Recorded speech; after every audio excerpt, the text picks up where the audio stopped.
walang takip na kanal na bukod sa maaring makadisgrasya sa mga naglalakad na residente ay maging peligro din sa kanilang kalusugan. Ito po ay dinulog sa atin ng mga taga-Baisa sa Quezon City. Yan ating sinubukang aksyonan sa unang balita special assignment.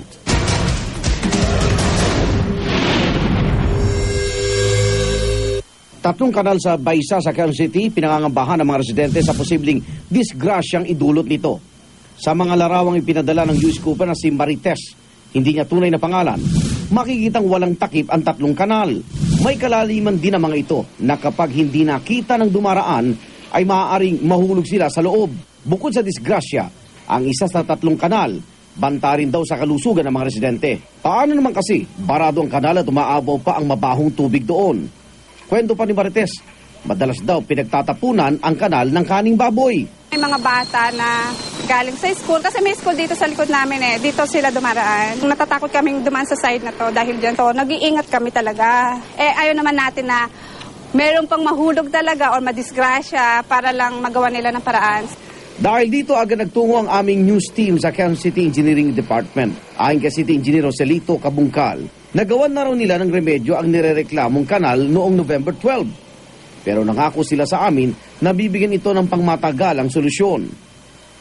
Namin ang remedial measure ngayon, by Monday, yung pinaka-manhole cover, permanent namin.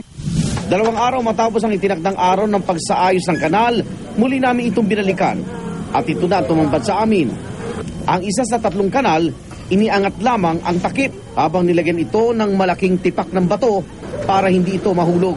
At ang 2 kanal, nananatiling nakatiwangwang. Nung nireport namin sa inyo last week, inaksyon na naman nila.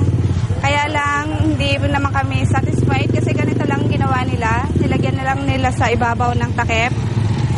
Delikado pa rin sa aming lahat dito, lalo na sa mga bata kasi baka anumang oras lumubog din to tapos may madisgrasya pa lalo.